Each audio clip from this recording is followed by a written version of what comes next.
ফজরের 2 রাকাত সুন্নতের পরে ফরজ নামাজের আগে 2 রাকাত সুন্নত পড়ার পরে আপনি যদি এই দোয়াটা 100 বার পড়তে পারেন, মানে ফজরের 2 রাকাত সুন্নত পড়া শেষ এবং আপনি নামাজ পড়বেন, নামাজের আগ মুহূর্তে এই দোয়াটা যদি আপনি 100 বার পড়তে পারবেন, তাহলে দুনিয়া আপনার পায়ের নিচে চলে আসবে, ধন সম্পদ ক্ষমতা আপনার পায়ের নিচে চলে আসবে।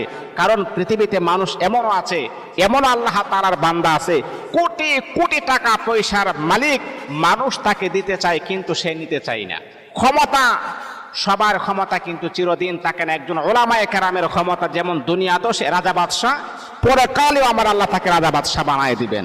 ক্ষমতা আপনার পায়ের নিচে চলে আসবে এই দোয়াটা পড়তে পারলে। দোয়াটা বড় সুন্দর চমৎকার একটি দোয়া, সুবহানাল্লাহি ওয়া বিহামদিহি সুবহানাল্লাহিল আযীম আস্তাগফিরুল্লাহ। আপনি 100 বার পড়বেন, আপনার ধন সম্পদ আমার আল্লাহ বাড়াইয়া দিবেন।